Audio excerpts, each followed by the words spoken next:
É um grande prazer estar aqui com dois importantes colegas da indústria farmacêutica, que vêm debater um pouco conosco a carreira dos colegas na indústria farmacêutica.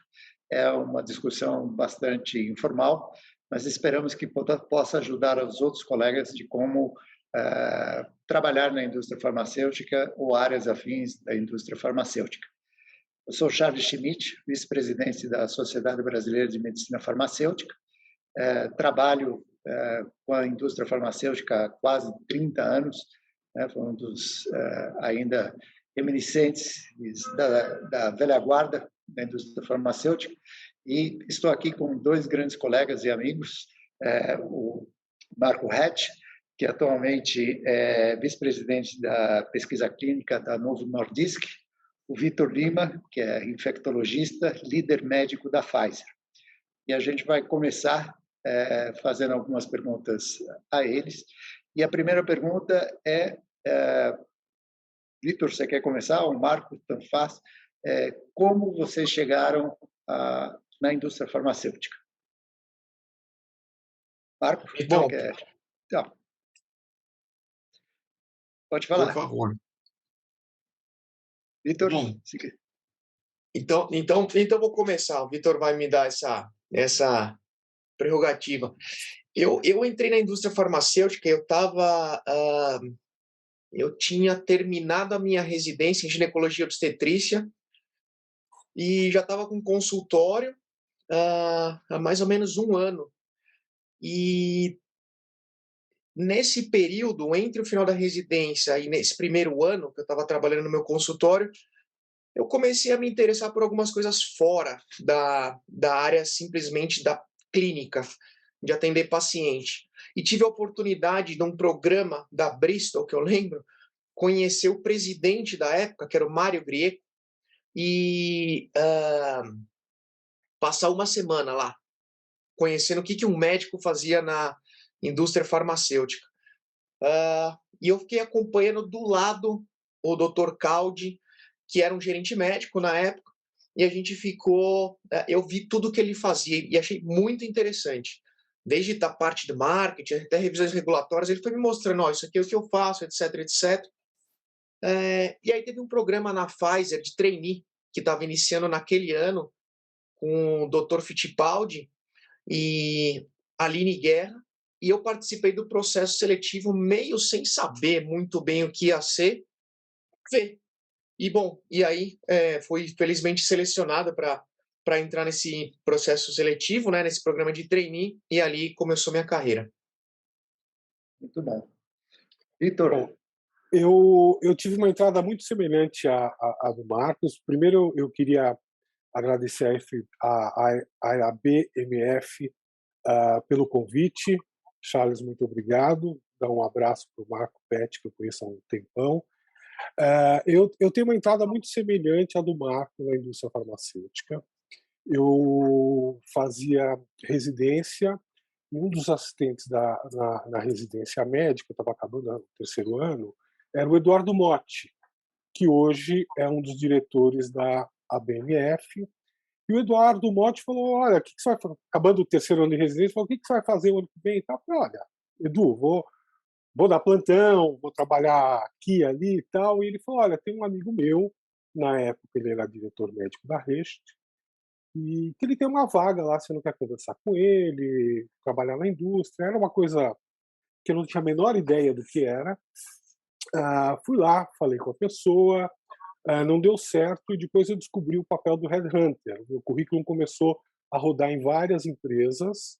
Eu era chamado, o Edu Motti ficou muito como um coaching, um mentor para mim, me falava, olha, aqui vale a pena, ali não vale, até que 5 anos depois deu certo de eu ter entrado como gerente médico na Roche, naquela época. Então a minha entrada foi muito semelhante a essa do Marco, que ele acabou de descrever. O que eu vejo interessante nessa posição, quando a gente conversa com todos os colegas a respeito de como entraram, é uma maneira ainda meio errática, né? Ou seja, não é plano de vida que nós nos formamos na faculdade, especialização, ou carreira acadêmica, ou uma nova especialização, não aparece no rol das nossas preferências como trabalho. Acredito que inato de cada um de nós é se interessar por outra coisa, que vai para uma questão mais de gestão, de lidar com pessoas e entrar com o processo. Eu vejo que um dos trabalhos que a gente pensa na Sociedade Brasileira de Medicina Farmacêutica é estimular a formação dos colegas já quando estiverem acabando o curso, né? Porque são poucos países que têm uma residência em medicina farmacêutica, que é a Inglaterra, né? E uma das vantagens do que a gente está conversando aqui é já posicionar os colegas para se prepararem para uma carreira, né? Porque eu acredito, vou perguntar a vocês os desafios que foram entrar na história da carreira de vocês, né? Porque a gente entra meio de paraquedas, né? Não sabendo muito direito o que a gente vai fazer, o que a gente vai ser responsável, uma dinâmica de relacionamento humano completamente diferente do que a gente teve na faculdade, na formação médica. Então, eu queria ouvir de vocês qual foi o impacto dos primeiros dias e como vocês administraram essa carreira aí nesse aspecto. O Vitor me parece que já teve o coaching do nosso grande amigo Motti, né? Que foi para a área de coaching também, né? Então o Vitor aí teve uma outra mão aí ajudando, né? Mas vamos começar novamente pela ordem que a gente começou mesmo, Marco, se quiser falar. Bom, então eu acabei entrando na Pfizer. Também conheci o Motti na Pfizer. Motti é um ícone, né, dentro da medicina farmacêutica. Nossa, tenho muito carinho por ele mesmo. E eu comecei pela pesquisa clínica. Então, a gente houveram 2 pessoas que entraram na Pfizer nesse programa de trainee. Uma foi direto para fazer uma experiência em Medical Affairs, eu entrei na pesquisa clínica. E, como você bem mencionou, qual era o treinamento que eu tinha de pesquisa clínica? Nada, zero. Eu não conhecia nada de pesquisa clínica, apesar de ter feito faculdade, residência, não sabia como é que funcionava protocolos de pesquisa clínica. E aí começou o primeiro desafio, entender o que era pesquisa clínica. Bom, numa dessas conversas, o próprio Fittipaldi falou, existe um curso de medicina farmacêutica na Escola Paulista de Medicina.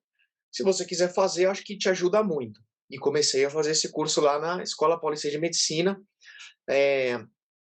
para entender um pouco mais. Então, a parte teórica começou um pouco dessa aula dentro da Escola Paulista. Eu estudei muito por conta própria, livros do que era fase 1, fase 2, fase 3 de pesquisa, como é que se achava uma molécula, etc. E, ao mesmo tempo, eu estava tendo que aprender 2 coisas que eu também nunca tinha conhecido, super diferentes. A primeira era o próprio Outlook. Eu recebia e-mail, a minha vida funcionava através do Outlook, né, dessa comunicação digital, que não era o comum. Eu fazia as consultas com os pacientes, desde a universidade, etc., papel, escrevendo, ficha, etc., e de repente me deram um computador e falaram, você vai trabalhar através disso aqui. Eu, às vezes, não sabia nem como anexar alguma coisa ao e-mail. E aí, esse foi um aprendizado digital, que foi importante. Como é que você armazena as coisas, como é que você faz alerta, como é que você trabalha com o seu a sua própria agenda. Então, foi essa organização estrutural do meu trabalho. E, por fim, acho que a terceira coisa então, foi a parte teórica, a parte administrativa e, por fim, foi a parte prática, que eu entrei atuando muito como um monitor de pesquisa clínica para aprender o que eles faziam. E isso foi sensacional, foi muito legal de entender o que um monitor de pesquisa fazia, qual era o valor do trabalho, né, de você monitorar toda uma pesquisa e ter certeza de que ela ia funcionar, o que você precisava fazer, como se comunicar com os papas da pesquisa clínica, os grandes líderes de opinião, indo lá cobrar um trabalho deles, enfim, e tudo isso foi uma super novidade e Eu acho que o primeiro passo, assim, ele é até, de certa forma, assustador. Mas depois você vai acostumando, foi ótimo, muito gostoso. Muito bom. Vitor? Bom, eu também entrei numa época em que não haviam esses cursos específicos dos processos da indústria farmacêutica, né? E eu tive a felicidade que na época da Roche, a Roche tinha uma área de treinamento corporativo muito forte. E eu acabei, logo que eu entrei na Roche, eu acabei fazendo um curso interno deles de pesquisa clínica. Foi aonde realmente a gente começa a conhecer e aprender na teoria o que é um estudo clínico, né? E assim como descreveu o Marco, depois na prática nós vamos vendo como é que a coisa funciona. Eu queria fazer mais um comentário, Charles. Eu acho que essa tua pergunta é muito importante e eu acho que existem alguns processos específicos da indústria farmacêutica que são muito bonitos e que não existe conhecimento fora de quem está aqui no meio da indústria farmacêutica ou é membro da Associação Brasileira de Medicina Farmacêutica. E o estudo clínico é um exemplo clássico, né? Se formos, quando a gente vai conversar com colegas que não estão tão envolvidos, né, eles acham, olha, faz um protocolo ali, faz uma análise estatística, manda para publicação e publica, e não conhece todo o trabalho extremamente importante do processo que está por trás disso, né? Ah, não sabe que tem toda uma discussão do protocolo, muitas vezes até com autoridades regulatórias, não sabe que tem todo um database e algo de controle para você manter toda a qualidade do estudo, né? Não sabe o que é uma monitoria interna, não sabe que existe uma monitoria externa eventualmente.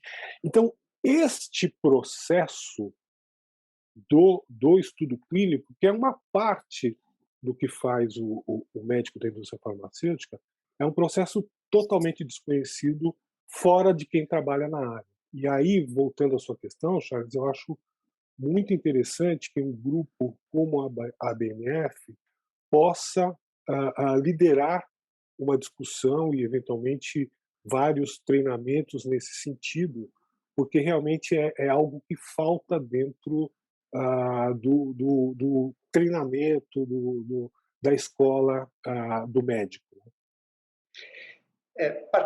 Pegando aqui um gancho do que vocês falaram, como eu entrei na indústria bem antes, acho que vocês, mas senti algumas outras coisas, né?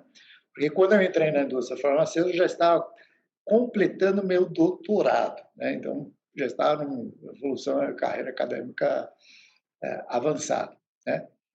Como é que seus pares e familiares, quando você chegou e falou, não, eu vou seguir essa carreira, né? Se eu saio do médico padrão e falo, de repente, aviso para todo mundo, dentro de casa, marido, esposa, quer que seja, ou colegas, pares, e até aquela questão preconceituosa do lado negro da força, você foi vendido para o lado negro da força, alguma coisa assim. Qual a experiência que vocês tiveram para preparar também os outros colegas a sentir esse impacto na decisão, né, que é difícil essa decisão.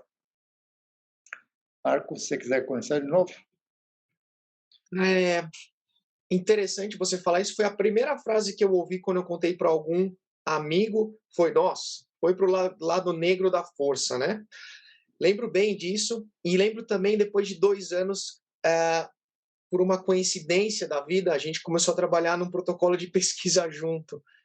E como ele mudou essa percepção na hora que ele viu a seriedade que é trabalhar dentro da pesquisa clínica, junto com a indústria farmacêutica, e o trabalho que existe em medical affairs. Dentro de casa, meu pai, ele também é médico e era um dos professores da faculdade de medicina. E, interessantemente, a pessoa que eu achei que ia ficar surpreso, porque ele preparou toda a minha saída da faculdade, consultório meu estava do lado da porta dele, já tinha um encaminhamento bem fluente das pacientes. Ele é mastologista, mas ele não fazia ginecologia, então eu estava fazendo essa complementação do consultório como ginecologista. E eu entrei na indústria farmacêutica, falei com ele, e a hora que eu falei com ele, acho que ele viu o nível de contentamento que eu estava. E ele falou assim: filho, admiro muito, que legal que você está gostando disso. Minha única recomendação é que você não fique com um pé em cada barco, que você realmente, ao longo do tempo, decida onde você quer ir. Se você quiser ficar 1, 2 anos, 3 anos acompanhando junto com o seu consultório médico, tudo bem, mas vai ter um momento que você vai ter que escolher. E saiba que vai ter esse momento de escolha. Então, e teve mesmo, hoje eu estou na indústria, continuo na indústria. Então, acho que a recepção familiar, para mim, que poderia ser mais difícil, foi mais fácil, né? Os pais sempre imaginam, pô, filho virando médico, tendo seu consultório, atendimento. E, por outro lado, meus amigos que eram mais jovens, muitos, no começo, ficaram com o pé atrás. Acho que hoje a gente já mostra, essas pessoas que nos conhecem, mostra que existe uma seriedade muito grande no trabalho e que a gente está para somar, né, com a universidade, a gente está para somar com a sociedade, e isso acaba fazendo demora um tempo as pessoas assimilarem, mas depois que entendem, vem um benefício que é trabalhar na indústria. Maravilha. Vitor, e a sua? Bom, meu pai também era médico, meu pai era cardiologista, e ele era ligado a uma instituição de ensino, mas eu nunca tive nenhuma questão em relação a isso com ele, porque apesar disso tudo, ele tinha uma mente muito aberta, sempre apoiou, e nós sempre discutimos, e aquilo que eu falei, né, quando ele começava a conhecer esses processos da indústria, né, cada vez ele se interessava mais por isso. Então, assim, do ponto de vista familiar, nenhum problema. Tive muito, do ponto de vista dessa questão do médico da indústria estar do outro lado da mesa, tive muito com colegas, né? Eu estou na indústria farmacêutica há quase 30 anos. E o que eu percebo que essa aversão ainda existe, mas eu sinto que ela é menor do ponto de vista de intensidade e menor do ponto de vista de vários colegas. Eu quero dizer o seguinte: muitos colegas hoje aceitam muito melhor o fato de eu estar na indústria hoje do que o número no passado, e hoje a repercussão é muito menor. E eu coloco isso como parte do trabalho que nós da indústria fizemos de esclarecer os colegas do que é o nosso trabalho. Acho que existe uma evolução muito grande, uma transparência cada vez maior no que a indústria faz, uma transparência cada vez maior no que é o processo da indústria farmacêutica. E eu acho que isso faz com que essa aversão que ainda existe seja menor em intensidade e menos disseminada do que era no passado. É muito bom ouvir isso de vocês, porque alguns exemplos do que eu passei, também já tenho seu tempo aí na indústria, como eu falei, Vitor. Quando eu montei o curso de pesquisa clínica e médico affairs na Santa Casa, antes ainda de 2007, né, eu dei aula lá também no curso da Unifesp algumas vezes, né? Excelente curso. E vou voltar nesse assunto da Unifesp. Os meus professores da época, né, que me conheciam, mas o que aconteceu com você, Charles? Você vem trazer a indústria aqui dentro de uma faculdade de tradição, vem falar de indústria farmacêutica. Eu acho que demorou 2 anos para a gente conseguir fazer o curso. Hoje já passaram 17 anos, 17 turmas, né? Alguma coisa que eles se desenvolveram, entraram, montaram um estudo de pesquisa clínica também, afora da instituição, e passou a ser uma referência de juntar. E como vocês falaram, durante esse tempo, houve uma educação melhor dos profissionais, o nível dos nossos profissionais trabalhando na indústria farmacêutica, porque eu escutava ainda a SBMF tem 50 anos, não, nós estamos falando de várias gerações, né? A gente ouvia de outras gerações, o médico que não deu certo na profissão vai trabalhar na indústria. A gente chegou a ouvir coisas como essa. Não sabe que a seleção dos profissionais, e isso serve para quem está nos ouvindo, e conhecimento médico, ciência médica por si, é uma das coisas que levam em maior consideração na escolha dos profissionais. A sua formação em graduação e formação também é extremamente importante nesse processo. E, juntando a isso que eu estou conversando, uma das questões que impactaram, por exemplo, na Unifesp, de encerrar o curso, foi realmente um viés ideológico e político de que não poderia ter cursos como esse. Uma das razões é ter cursos como esse dentro da faculdade. Graças a Deus já existem outras faculdades que não exatamente fazem um curso como o da Unifesp, mas muito mais voltado à pesquisa clínica, isso sim.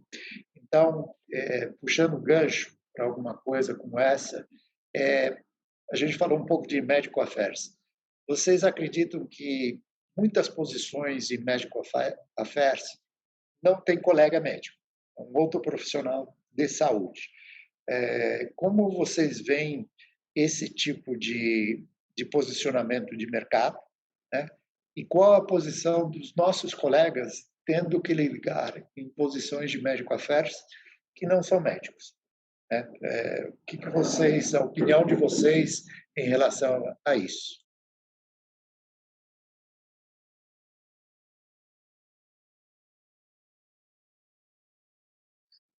Desculpa, acho que é para eu começar? Sim. Tá. Então, só uma leve complementação de tudo isso que você falou, que eu concordo em número, gênero e grau, né, dessa evolução que houve na indústria farmacêutica, e acho que tudo isso também está muito correlacionado com o papel de compliance, que nos últimos 15 anos, começou, acho que uns 15 anos, começou a ficar cada vez mais forte e tornou realmente tudo que a gente faz não só baseado em evidência, mas com muita transparência, como o Vitor mencionou. Então, acho que isso ajudou bastante. Em relação a Medical Affairs, eu já tive diferentes experiências e acho que depende muito do perfil da empresa, depende muito do perfil do produto e do que se busca em relação à ciência daquele produto. Já tive excelentes pessoas não médicas fazendo um papel desde Medical Affairs até como MSL, né, Medical Scientific Liaison, que vai discutir na ponta com os principais líderes de opinião sobre a ciência do produto, sobre guidelines e ciência básica.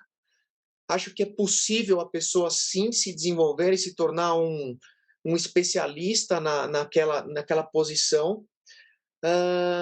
E já tive muitos gerentes médicos mesmo, e MSLs, de formação acadêmica em medicina, que também ajuda bastante. Qual que é a diferença que eu acho que favorece para um lado e para outro? Quando você tem uma pessoa médica ocupando a posição de MSL ou de gerente médico, existem casos clínicos e discussões acadêmicas, como, por exemplo, a participação até num guideline, que ele pode estar envolvido. Ele, como médico, tem essa premissa de poder discutir a ciência com outro médico, mesmo esta ciência conversando fora de algumas indicações do produto. E essa é uma das partes que a área médica consegue fazer.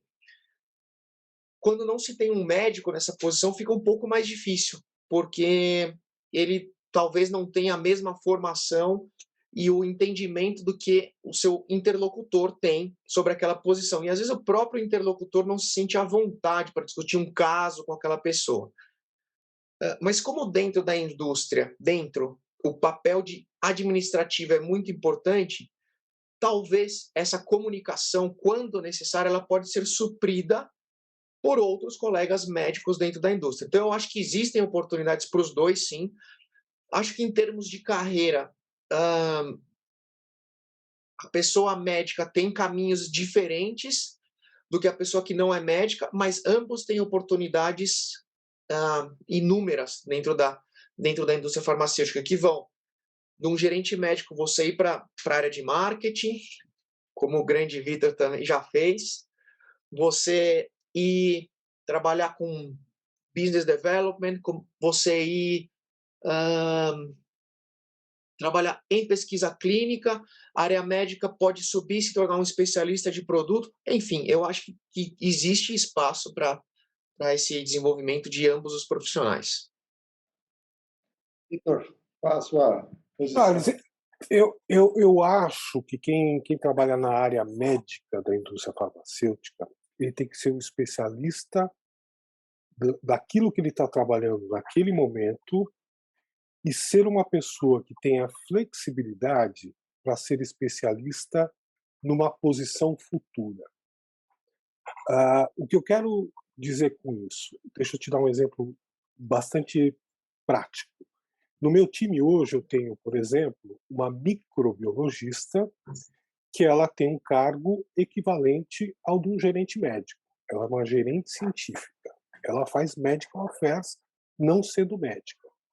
É claro que pela formação de microbióloga dela, ela tem falta de experiência prática em questões clínicas, né? Mas ela compensa discutindo com os colegas, discutindo comigo, discutindo com médicos dentro da empresa, né? E é esse perfil de flexibilidade que eu acho interessante, né? Então, respondendo diretamente a sua pergunta, eu acho que quem se dispõe a trabalhar na área médica, ele deve ser um especialista no que faz naquela hora e ter flexibilidade para ser especialista num próximo cargo. E aí eu vou fazer um segundo paralelo, que são as especialidades médicas dentro da indústria farmacêutica. É bastante comum a gente ver, por exemplo, um gerente médico fazendo a área de cardiologia ser um cardiologista de formação. E a pessoa acha que, como cardiologista, vai continuar sempre na área de cardiologia dentro da indústria farmacêutica. E, às vezes, na minha opinião, essa pessoa perde algumas outras oportunidades. Porque se ele for uma pessoa, como eu disse, que tem uma flexibilidade para ser um especialista na próxima função, eu acho que ele ganha muito, a empresa ganha muito. Então, eu vejo com bons olhos, por exemplo, um cardiologista que, em determinado momento da vida profissional, vai trabalhar com um produto de neurologia e se torna, naquela hora, um especialista de neurologia para gerenciar muito bem o produto, né? Então, voltando à situação, eu acho que é óbvio que o médico ele tem uma vantagem por ter experiência clínica que outros profissionais da saúde não têm, mas, na minha opinião, dependendo do profissional, isso não é um impeditivo, né? Porque, como eu disse, a microbiologista que trabalha comigo hoje, ela tem funções de gerência médica, ela é uma gerente científica, e ela consegue suprir essa falta de experiência clínica com leitura, com discussão, com todo um treinamento, o que não impede de fazê-la uma boa gerente científica de medical affairs. Então, para tentar resumir o que vocês colocaram, conceptual, acho que a gente vai voltar à questão do critério de ciência médica. Nós estamos falando de ciência médica ampla, que esse indivíduo tenha uma grande flexibilidade de transição de posições da sua especialidade, que ele possa estar sempre se atualizando na ciência médica, e ter a mente aberta nessa flexibilização. Mas eu acho que um outro ponto de skills que nós estamos falando, a gente não tocou no assunto, e que para nós médicos sempre foi difícil, é o soft skills. Né? Nós não tivemos isso em nenhuma formação, né? Por sinal, até formações muito ruins, né? Porque nós não tínhamos líderes de departamentos, e sim chefes de departamento. O professor era o professor, a minha palavra basta, ninguém mais discute. Né? A gente nós não tivemos um mentoring de carreira na nossa formação, então a gente sai sem isso, e aí entra com o choque do soft skills. E aí queria voltar para você, começando com o Marco, como é que foi a adaptação e o aprendizado dos soft skills, e como é que nós vamos oferecer isso para os colegas se prepararem para essa carreira, né? Uau! E isso é, hoje, e talvez sempre, a maneira que eu, por exemplo, eu estou muito mais interessado em selecionar as pessoas que vão trabalhar na equipe, na empresa, através dos soft skills do que através da sua formação ou hard skills, como queiram, né? Porque a outra parte, o que não é soft skill, você aprende. E o que é soft skill, você tem muito de pessoal nisso tudo. Então, é uma importância fenomenal. E realmente, a gente não tem nenhum tipo de formação, nenhum tipo de encaminhamento, de treinamento nisso antes de chegar na indústria farmacêutica. Quando você entra na indústria farmacêutica, existem alguns cursos que, na verdade, não são nem voltados para a área médica ou para a área de marketing, etc., é voltado realmente para o profissional que trabalha numa indústria. E isso vai desde uma formação como um mentoring, como você mencionou, você tem um profissional que te acompanha na carreira e vai te ajudando com questões mais delicadas. Coaching, né, que é alguém que está dentro do seu próprio, da sua própria especialidade de trabalho, também te ajuda a tomar decisões, até consultorias terceiras, que hoje tem inúmeras, que falam desde como é a formação como pode ser feita a formação de um time, até comportamentos e avaliações individuais das suas preferências, das suas áreas de brilho, das suas sombras. Então, acho que a indústria está muito preparada para fazer essa avaliação dos seus soft skills e te mostrar no que você já é bom, no que você pode melhorar, e te ajuda até a ver como isso pode melhorar. Dentro de tudo isso, eu acho que é fundamental, a pessoa estar aberta a... eu lembro da minha primeira avaliação que veio, eu falei, nossa, não é possível. Não é possível porque como é que me conhece tanto, né? Eu fiquei frustrado, eu falei, eu sou parte de um parâmetro, né? Porque se isso já tem uma avaliação minha, eu sou parte de um parâmetro, de algo que acontece frequentemente. E segundo, assim, a hora que ele te mostra quais são suas fraquezas, aquilo te fere, né? Você fala, nossa, eu sou assim? E é. Então é importante você aceitar com uma abertura para poder se desenvolver e trabalhar esse outro lado. Então, acho que, para quem se interessa com esse desenvolvimento, respondendo a sua pergunta, antes de entrar na indústria, talvez valha conversar com um mentor, com um coach, se ele observa que existe alguma coisa que ele gostaria de aprender em soft skills. Dentro da indústria já é um pouco mais fácil.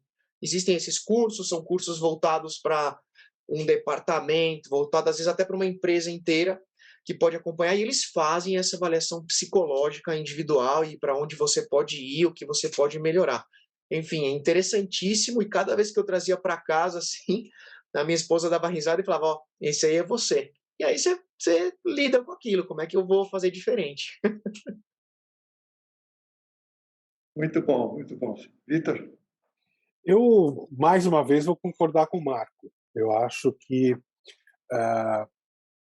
o fator mais importante para o colega decidir entrar na indústria farmacêutica é ter esse soft skill, ter a capacidade de entender um trabalho em equipe, no qual nós médicos nunca fomos treinados a fazer, né? De, em ambientes hospitalares, UTIs, centros cirúrgicos, você tem até alguma coisa de trabalho em equipe, mas sempre tem uma palavra final de decisão do médico, porque no fundo é o prescritor, né? Mas a grande maioria dos colegas, ele toma a decisão muito sozinho no seu consultório. Ele está lá no seu consultório, ele tem uma vida muito sozinha e toma essas decisões sozinhas. Às vezes liga para um colega para pedir opinião, manda para um outro especialista dar opinião, mas a decisão mesmo ela é muito sozinha dentro da educação médica, né? E a indústria nunca é assim. Você nunca toma uma decisão sozinho. Você sempre toma uma decisão em equipe. E eu acho que esse é o fator que, na minha opinião, é o que mais deve pesar na decisão da pessoa em sair da medicina assistencial para vir para a indústria farmacêutica. Agora, do ponto de vista de procura de como o médico pode ir atrás de algo nessa linha, eu acho que nós não encontraremos dentro de faculdade de medicina, justamente porque o curso é feito para dar todo o poder da decisão individual do médico na hora de prescrição. Eu acho que essa resposta vem de outras profissões. Vou dar um exemplo rapidamente. Em determinada parte da minha vida, eu fiz medicina de aviação. Eu era responsável por saúde de pilotos de aviação, pilotos e copilotos. E a aviação, ela tem uma questão dos acidentes, são os fatores humanos, né?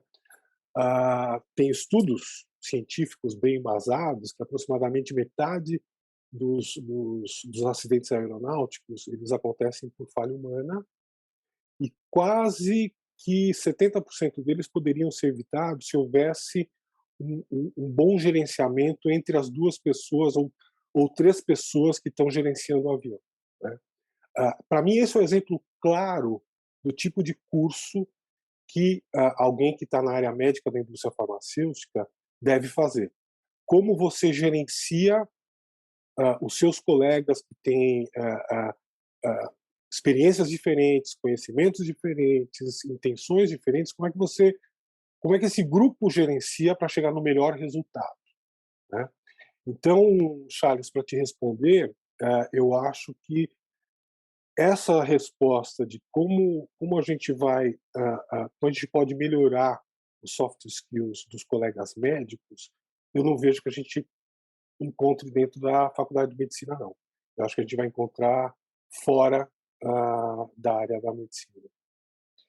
Eu estou recebendo aqui mensagem que o tempo passa muito rápido. Eu acho que a gente poderia ficar conversando aí, o papo saiu bem fluido. Eu acredito, para tentar fechar aqui, porque já chamaram a atenção, nós chegamos a uma conclusão bastante importante na tomada de decisão. Trabalhar como médico na indústria farmacêutica, como nós demonstramos, é uma virada de página. Isso não quer dizer que não podemos voltar a exercer a prática médica. Na minha opinião, eu acho que eu me tornei um melhor médico depois que eu vivi junto à indústria farmacêutica, conhecendo soft skills, processos. Então, existe um caminho de volta para quem quer voltar a ser a prática médica. Então, ela passa a ser uma escola. E eu acho que foi muito importante o que vocês passaram da experiência própria, né, dos desafios. Eu deixo assim 30 segundinhos para cada um se despedir para a gente encerrar e prometendo fazer outros, porque o tema é bastante amplo.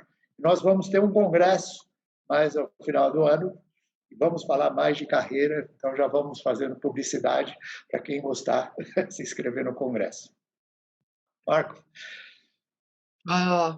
primeiro de tudo, agradecer o convite, Charles, conversa com o Vitor. Vitor foi também alguém que, na minha primeira entrada na indústria, na Pfizer, ele estava lá, então um exemplo para mim, foi muito legal. A gente trabalhava na mesma unidade de negócio, foi muito gostoso trabalhar com o Vitor, muito legal mesmo. Então, obrigado por essa oportunidade da gente se rever aqui, e eu acho que eu fecho dizendo que trabalhar na indústria é muito legal. Eu acho que para quem tem interesse de conhecer um pouquinho mais, venha conhecer. É uma oportunidade incrível. Como o Vitor bem falou, você faz equipes, você faz amizades importantes e, particularmente, eu acho que é uma maneira de a gente ajudar os pacientes numa escala maior. Então, eu sou bem apaixonado, eu gosto, a gente está lá para fazer o bem para todo mundo e é muito gratificante trabalhar na indústria. Bom, eu também gostaria de mais uma vez agradecer a BMF, né, mandar um abraço para o Marco, realmente um grande colega. Mas o que eu podia deixar aqui de mensagem final, que eu acho que é o mais importante, assim, quem está na indústria não deixa de fazer ciência. Muito pelo contrário, né? Quem está na indústria tem a oportunidade de fazer ciência de ponta atualizada diariamente, né? Então, hoje, eu tenho acesso e tenho o dever de estar atualizado do ponto de vista científico no que eu estou trabalhando, né? Então, a questão da ciência nunca vai deixar de ser foco do trabalho de quem sair da assistência médica para a indústria farmacêutica, porque a indústria farmacêutica trabalha basicamente com ciência, e isso é uma coisa muito interessante. Talvez, como o Charles falou, a gente deixe de fazer a assistência médica do ponto de vista de atender pacientes. Às vezes a gente tem uma brechinha, a gente sabe de colegas que dão plantão, continuam porque gostam, mas eu acho que vir para a indústria é uma situação bastante interessante, bastante que dá um prazer muito grande e nos dá uma perspectiva um pouquinho diferente da medicina, usando ainda todas as questões da ciência que a gente sempre vem aprendendo desde o primeiro ano da faculdade. Eu queria agradecer vocês. Realmente, vamos tentar marcar um novo papo e, mais uma vez, agradecer a SBMF e receber os novos médicos com carinho que queiram participar dessa indústria maravilhosa. Um abraço a todos. Tchau, tchau.